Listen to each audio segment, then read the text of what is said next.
waddanka Turkiga waxaa haatan ku sugan dad lagu qiyaaso in ay ka badan yihiin 3,000 oo qof oo Soomaali ah oo badankoodu dalkaasi galay dhowrkii sannadood ee ugu dambeeyay isla markaana damacsan in ay ka sii gudbaan oo ay gaaraan dalal kale oo Yurub ay ka mid tahay.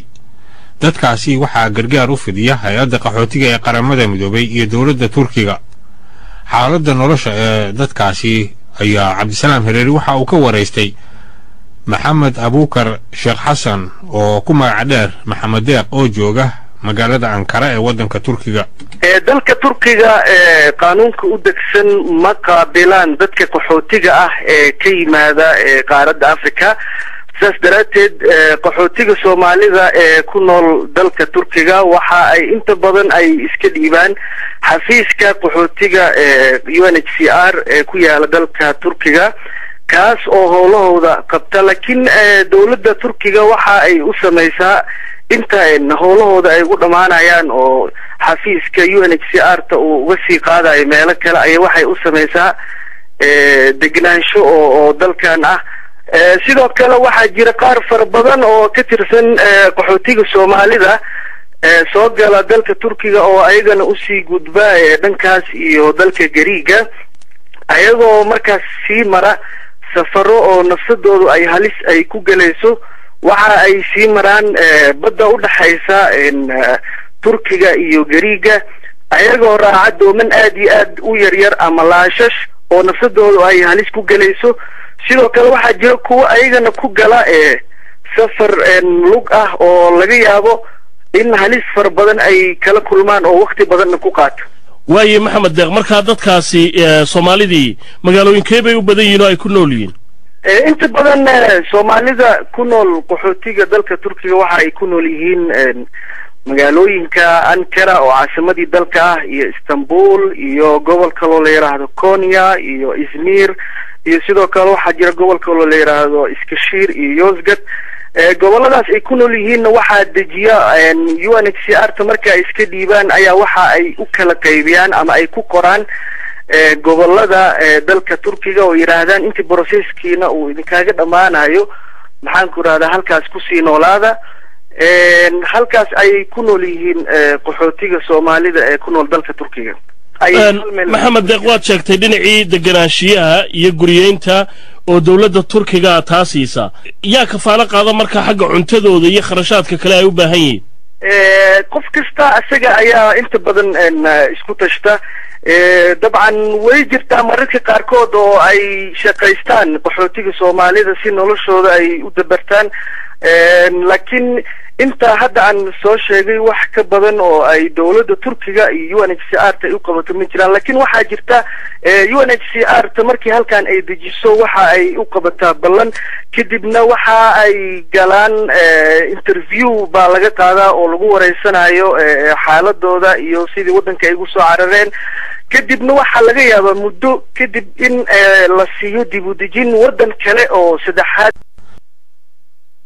inta badanna waxaa loo qaadaa America iyo Canada iyo Australia iyo Finland wadamo sidaas oo kale ayaa loo qaadaa qaxootiga Soomaalida. laakiin waxa weeyaan waa muddo kadib marka ay halkan ay joogaan. marka kuwooda kale aad tilmaantay in si dhuumaalaysi ama tuuga ay uga baxaan oo sharci darrada dalka Turkiga iyagoo doonaya inay galaan dalka Greega dhibaatooyinka aad maqashay Maxamed ee ay la kulmaan maxaa ka mid ah? runtii dadka ayaga u safra dhanka Greega waxa ay la kulmaan dhibaatooyin runtii aad iyo aad u daran ama u dhib badan. waxaa dhacda in ay ku baxaan laba qaab ay ku galaan dalka Gariiga. qaarkood waxa ay raacaan dooman aad iyo aad u yaryar oo laashash ah oo balam oo kale waxay ku raacaan tiro aad iyo aad u fara badan ayagoo xilli habeen oo waqti dambe ah ka baxa ayagoo ka dhuumanaya askarta xuduudaha ilaalisa ama mariniska dalka Turkiga. kadibna muddo ay baddaas ay ku sii jiraan oo dhowr saacadood qaadanaysa. kadibna waxa ay galaan dalka Gariiga. waxaa laga yaabaa mararka qaarkood in ay soo qabtaan ciidamada mariniska dalka Turkiga kadibna ay ku xiraan dalka Turkiga. sidoo kalena waxaa dhacday in ay qabtaan mararka qaarkood ciidamada ayagoo badda ilaaliya Greega oo laga yaabo in wadankooda ay ku sii daayaan ama dib ay ugu soo celiyaan wadanka Turkiga. waxaa kaloo jira kuwa kale oo ayagana safar dhuumaaleysi sidaas oo kale tahriib ah ku gala dhanka lugta ayagoo lugeynahay. waxa ayna qaadataa socod dheer oo ilaa laga yaabo asbuucyo inay sii lugeeyaan oo dhimasho ay dhacdo oo markaas yani ay ka soo gaarto halis safarkaas ay ku marayaan lugeyska. sidoo kale midda baddana ay ku marayaan waxaa dhacday in dooman ay ku qalibmaan.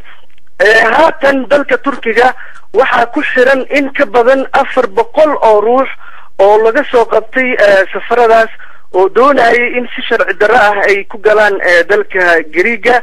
waxa ayna haatan ku xiran yihiin xabsi ku yaala gobol ka tirsan dalka Turkiga.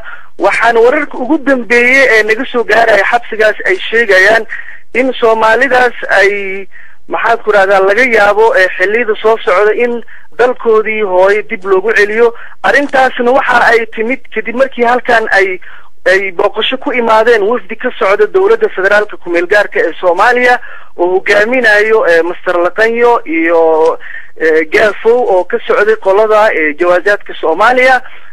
kadib markii wada hadallo ay la yeesheen mas'uuliyiinta dalka Turkiga waxa ay go'aan ku gaareen waa sida hadalka naga soo gaaraya maxaan ku raadaa halkaas aan maqalnay in qaxootiga dib loogu celiyo dalka Soomaaliya. waxaa jirta in Soomaalida halkaas ku xiran ay ka soomeen raashinkii oo ilaa muddo aynan cunin raashin.